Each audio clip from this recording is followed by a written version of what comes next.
I'm really thankful to the Almighty Allah that the team that He has given me, the surrounding that He has given me. If I'm the head of operations today of iERA, it's because of the team. The team has always given me maximum support. And I just saw a child over there, he was small, and he was showing me a video and some pictures of this is the particular island they went, and almost everyone accepted Islam. So I was like, this child has come all the way from UK and he has come for the work of Dawah. So, that hit my heart. The Hifz itself, it's a very great journey and I can't forget those days each and every day.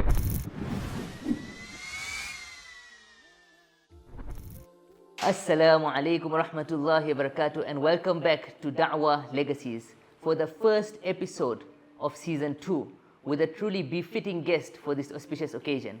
A man for whom my respect has greatly increased over the years, one of the newest faces, yet most senior faces in iERA.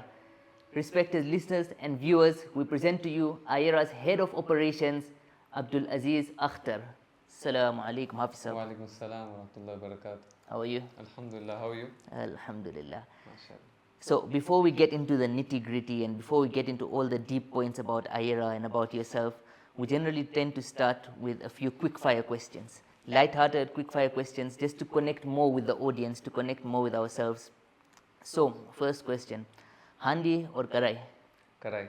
Karai, mashallah. Okay, sweet tooth or savory? Savory. Okay, and last but not least, cricket or hiking? Cricket. Cricket? Cricket. I was expecting hiking, mashallah. Cricket. Because it actually takes me back to our first interaction. I don't think you remember this, Yes. but I've got messages on WhatsApp 1st July 2019. It's almost 4.5 years ago. Yes. Don't worry, I'm not exposing you or anything. Basically, you had messaged me to say that Assalamu alaikum, any other hiking programs coming soon. I think that's when we had that Muslim Youth United hiking programs and all. Yes, yes. So cricket was something from the time you were young? You used to get Yes, into? cricket I've played since I was young, and I used to love cricket. The reason behind this is that my father used to watch cricket, and at home we used to watch cricket, and we used to play cricket where I used to stay down. We used to play in tennis, and at times we used to go at Pingley Sports Club at night with the father to see how father plays and also join them. So Alhamdulillah, since childhood I've played cricket and I love cricket and love watching cricket, playing cricket, and at times when I'm a bit stressful, so at home, inside the home also, So I take my brothers and play with them cricket, Alhamdulillah. So yeah. I'm sure the parents aren't very happy with that. Please No, stop playing with the even ball in the house. my father joins. Of course, my mother is not happy. Yeah. But my father joins. He's going to play a bit, and once the noise comes that the ball has hit the window, then we stop Yeah, playing. mashallah. Or the light bulb, one of the two. Oh no, not the light bulb, but Not the yet. window. Not Not yet. yet. So talk us through the hiking. When did that begin? Hiking actually began with, you already know the legend, Brother Mudathir. So Alhamdulillah, he's the one who we started hiking with. So Alhamdulillah, hiking, I also love hiking a lot. But for the meantime, I've stopped it because after I joined the iERA, or I can say it's been long, I've been hiking, but still I love hiking. I love hiking, and Alhamdulillah, whenever I feel like I should maybe refresh my mind, so I just go for a hike with my friends, and we just have maybe some breakfast over there at a particular hill or somewhere. So yeah. Mashallah, I love those pictures I've seen in the past of you. You know, in the background you've got, which places have you gone? Pingui Hill, and what's the biggest one you've gone to so far? In the beginning, we used to do some very difficult hikes. Like with Brother Mudathir, I've done with him, and one more brother, we did Pingui Hill, and Pingui Hill we ascend, then descend, and then Bangwe at the same time we climbed the hill, and then we came down, and then Maravi, we climbed the hill and we came down at the same place, and his father came and picked us up. So yeah, Alhamdulillah, we have did tough hikes, and the toughest hike I ever did was Mount Bulanji. We started at Saturday night. It's a 3-day hike. So me, the guide, porter, and one of the friends, we started it at Saturday night, and the whole night we did the hike. Just after sunrise, we reached till the peak, which is Sapitwa Peak, and we had our breakfast over there and saw the view. We rested a bit. Around 10, we started descending, and by 5:30 it was Maghrib time. We were down, Alhamdulillah. So Mashallah, may Allah accept all of your efforts. We have enjoyed at its peak. We used to like taking risks, so alhamdulillah. Subhanallah, that's great to hear. Talking about ascending heights, when it comes to iERA, mashallah, Ji. you've started, and alhamdulillah, you're the iERA head of operations. Alhamdulillah. Now, obviously, that's a post that holds a lot of responsibility, but at the same time, a lot of power, mashallah. So, how do you manage to deal with everything? And is there a way that you manage to balance your life? Like, for example, you've got your obviously personal commitments, you've got the iERA commitments. Actually, alhamdulillah, I'm really thankful to the Almighty Allah that the team that He has given me, the surrounding that He has given me. If I'm the head of operations today of iERA, it's because of the team. The team has always given me maximum support. Not only one in the team, but each and everyone has played a very great part for my success, alhamdulillah. And I'm really thankful to the Almighty Allah that the Almighty Allah has always helped me. And I always love one ayah, which is وَمَن يَتَّقِ اللَّهَ يَجْعَلْ لَهُ مَخْرَجًا, that Allah, you need to be conscious of Allah, and Allah will take you out from all the difficulties. So we always have to face hardships, but after every hardship there is ease. And it's just that you need to keep striving and striving and striving in the path of Allah, and you'll see things will become easy, inshallah. So it's just about hard work, dedication, and so alhamdulillah. Now that you mentioned dedication, I'm sure there must be a lot of a passion in it, right? So this passion for da'wah, the passion for actually beginning iERA or embarking on this journey, where does this passion actually stem from? Actually, I really wanted to first become an alim, but I never started alim course over here. I started some small books, and then I went to Pakistan, Jariyah Abu Bakr. Before that, I also applied for Medina University, but it never got accepted. And I went to Jariyah Abu Bakr, stayed there for a few days, but it was in Pakistan, so I was far from family, and then I had to come back. So after that, what I did, that I started seeing that I need to be part of something that which can be like a Sadaqah Jariyah. But I had given my interview in 2021 in iERA, but I couldn't join. And after that, I met the team, which is the Destination Dawah team. And I went to meet them at Cherrywood Estate, but unfortunately couldn't meet them. So one of our brothers, Brother Mudathir, told me that there is a dinner the next day, so please come and meet the team that has come for Destination Dawah. So I went there for dinner. Of course, himself, he wasn't available over there, but I sat with them. It was very good environment, like family, and good interactions, and very good knowledge, and just enjoying the vibe and enjoying. And it went to a very hype, and I was just enjoying it. And I just saw a child over there. He was small, and he was showing me a video and some pictures of this other particular island they went, and almost everyone accepted Islam. So I was like, this child has come all the way from UK, and he has come for the work of Dawah. So that hit my heart. I was shocked that why can't I do this? This is a very big Sadaqah Jariyah to call people towards Islam.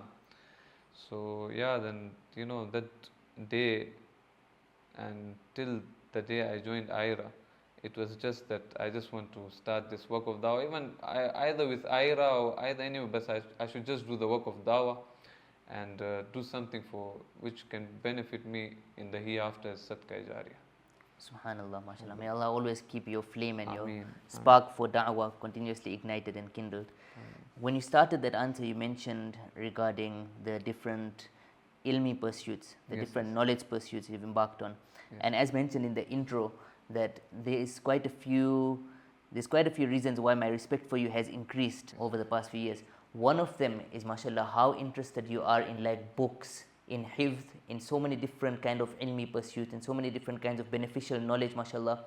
So what I'd like to ask is that whilst you are doing your hifz, now I know hifz is obviously a very challenging journey. Alhamdulillah, I believe you completed it in around 3 years? 3 years and 5 months. 3 years and 5 months, mashallah. Yes. That's generally the average, right? Alhamdulillah. Yes, But that's great to hear, mashallah.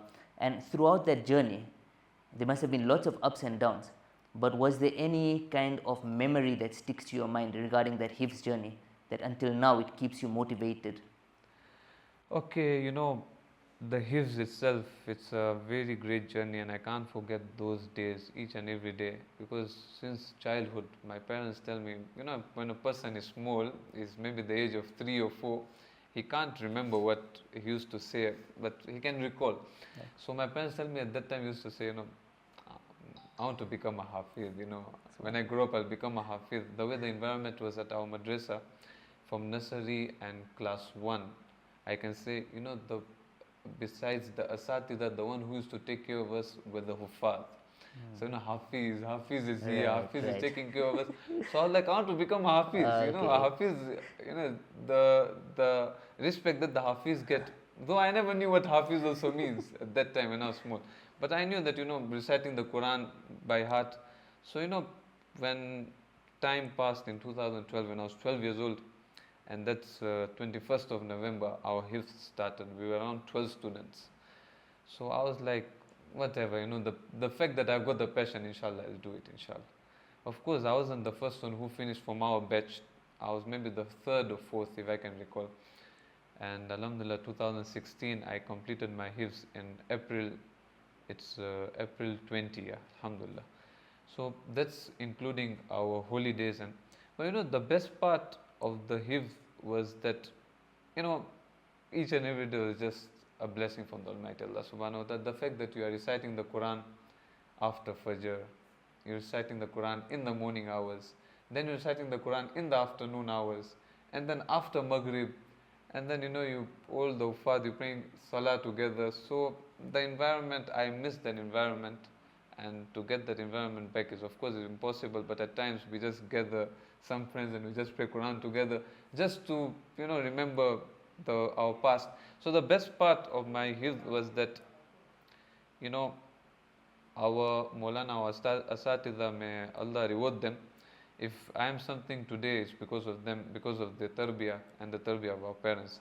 So they gave us a very good tarkib, I can say, or a way of how to keep always this Hifz in your heart. They always used to tell us, you should understand the Quran also. Together with that, they had made groups after Maghrib. Two brothers. First you start with, one brother will be leading, the other one will be behind and will be taking out mistakes. We start with quarter para. Slowly by slowly, after a week, half para. After a month, 3/4 para. After 2 months, 1 para. So the Quran that is prayed in Salah, a person can never forget. A person can never forget. So, yeah, that's what I like about the Quran. Keep on praying in Salah whenever you feel get a chance.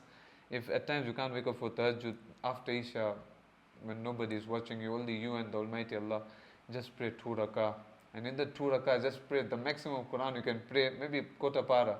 Just enjoy it. Right. Just enjoy. Keep praying. Maybe you can record and you can listen it when you are free. Maybe there's a mistake, so you can. The next day you can repeat that ruk again. So it's just enjoying, being a father. Alhamdulillah. I really appreciate the Almighty Allah subhanahu wa ta'ala that He chose me for this, and alhamdulillah. It's truly a very magical experience, when you read the Quran, when you hear the Quran. As our beloved Prophet ﷺ has said to the nearest effect that خَيْرُكُمْ مَنْ تَعَلَّمَ الْقُرْآنَ وَعَلَّمَ. So mashallah, now that you've learned the Quran, now it's about spreading it. And alhamdulillah, one of the best ways that you can do that is through iERA, with the prophetic mission that iERA is trying to convey, and conveying alhamdulillah to the best extent possible. Now what I would like to ask is that since you've been with iERA, I believe it's been half a year or a bit longer? It's been August, September, October, November, December. It's been 5 months. Alhamdulillah, this is the 6th month. Subhanallah, mashallah. So throughout these 6 months, has there been any most memorable incident? Because mashallah, I always see that you're in this village, you're in that village, you're in the field over here, you're in the field over there, you're with this guest, you're with that guest, mashallah. So is there any one memory that sticks out throughout this whole 6 months that you've been with iERA? Okay, in this 6 months, there are many memories, and wallahi, I can't forget this time, alhamdulillah. Of course, I love traveling to the villages with, some, just to refresh your iman. I'll just mention maybe 2 or 3, inshaAllah. The first memory ever was when I went with Uncle Shabir. Allah reward him. He took me on a Saturday to one of the Imam programs in Migowi. So at that time, I used to feel scared speaking, And before I also started speaking, he said, I'll speak a bit and then you should join. I started sweating. So, it was a bit, I was like, Bismillah, I'll try my level best. The fact that he spoke, he was making mistakes. And the person who was taking care of the Dawah program was just telling him that, okay, you made a mistake over here, say it this way in Chichewa. So, Alhamdulillah, then I spoke and I kept on speaking and speaking and speaking, Alhamdulillah, so I enjoyed it. So, that gave me the confidence to speak, Alhamdulillah. And together with that, then we have got one of our outreach specialists, Sheikh Ramadan Kajao. And together with that, we have got our media person, Brother Ibrahim. He always encouraged me, used to give me, scripts that, just speak, don't follow the script, just read the script and just speak. Just speak it normal, inshallah, everything will be okay. So, alhamdulillah, after that, then I went for giving dawah, alhamdulillah. But before that, I went for a distribution at Migowi. So over there, while we were doing the distribution, suddenly the person who was the driver of the truck came and said, I just want to accept Islam. So I was shocked at that time. Allahu Akbar, just imagine, just coming, I want to accept Islam. So I was really shocked, but at the same time, he prayed the kalima and he said, I asked him, nobody forcing you or something like that. He said, nobody's forcing me, accepted Islam. I gave his contact details to the coordinator who was over there, alhamdulillah. And after that, one of the best experiences that I can never forget in my life was when I went with Brother Munib to this other village where we were doing a Salah pilot, alhamdulillah. So over there, I spoke a bit and in a simple way, alhamdulillah. And around 13 people accepted Islam. So the fact that, alhamdulillah, Allah has made it very easy to give dawah. It's not that you need to have a degree to give dawah, or you just speak for the sake of Allah. And Allah is the one who gives hidayah, and alhamdulillah. MashaAllah, that's beautiful to hear. And like I mentioned earlier, that my respect for you has increased over the years. One of the reasons also has been the confidence that has been continuously building. I still remember that when Mufti Tariq Masood came and then you gave him the presentation, I was looking and I was like, wow, mashallah, I was learning so much while you were speaking also, subhanallah. Now this confidence that you have and just generally getting through life, all the challenges, is there any favorite like motivational quote or Quran verse or hadith, any kind of motivation that keeps you going during tough times? Yes, whenever I'm facing tough times, so I just open the Quran and start praying Surah Rahman. And you see, I just keep praying and sometimes tears come out from the eyes, but life, I've faced a lot of hardships in life, but alhamdulillah, Allah has made it very easy, alhamdulillah. I'm really thankful to Almighty Allah. I've troubled my parents a lot, but always they've given me dua in return. So alhamdulillah, if today I'm something, and alhamdulillah, Allah has brought me to this level, alhamdulillah, that my parents have always made dua for me. And also my asatidha, whenever I meet them, they always give me dua. And I don't know how, even when I joined iERA, I never had that confidence, but it just built itself. I don't even remember when it built, but alhamdulillah, I'm thankful to the Almighty Allah. MashaAllah, that's great to hear, subhanallah. So you talked about the Quran ayahs, special ayah. I always take وَمَن يَتَّقِ اللَّهَ يَجْعَلْ لَهُ مَخْرَجًا whenever I recite Surah Al-Talaq, and I keep praying this ayah. And yeah, alhamdulillah, you see, we have to be thankful to Almighty Allah, and we need to be Allah conscious, because Allah is the one who can remove us from any difficulty. Alhamdulillah. Right. Inshallah, now that you mentioned earlier about your family, subhanallah, Yes, yes. that they've always been together with you, Yes, and very soon, inshallah, there'll be a new addition to the family. By the Inshallah. time this episode comes out, inshallah, Inshallah. you'll have a better half, or you'll have a Inshallah. life partner, inshallah, a Alhamdulillah. best friend. May Allah Ta'ala make both of you the coolness of each other's eyes. Ameen, May Allah make both of you a means of guidance and benefit for as many people as possible. Ameen. And may Allah make both of you open to continuously accepting constructive criticism or feedback or praise or all kind of ideas and suggestions from as many people as possible. And may Allah help the both of you grow through life rather than just going through it.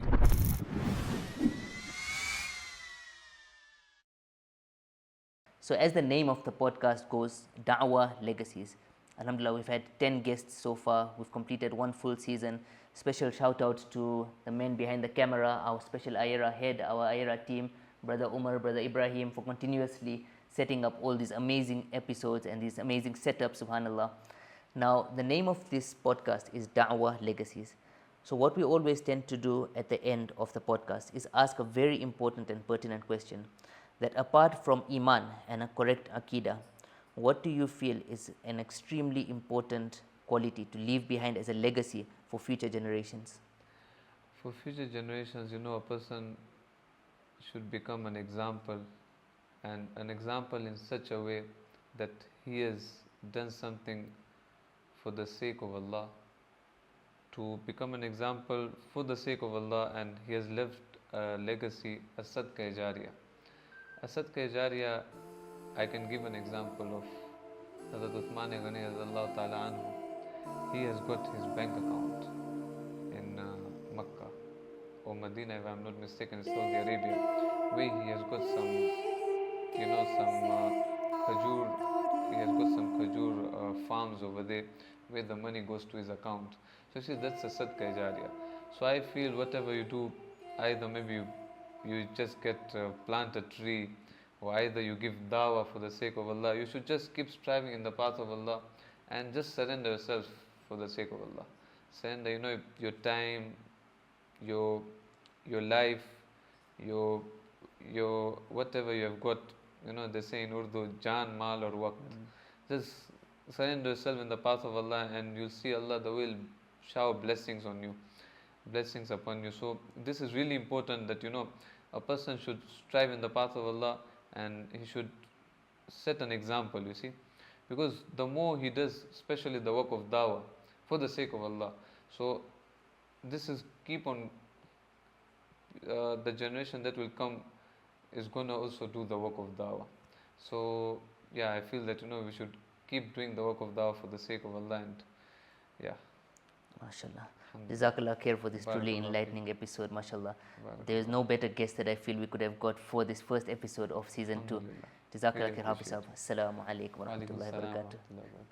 This has been your host Abdullah Panjwani with Dawah Legacies, the first episode of season 2, and inshallah more exciting and special guests to come. Don't forget to like, share and subscribe for even more amazing and awesome content soon. And on that note, to one and all, Assalamu alaikum wa rahmatullahi wa barakatuh.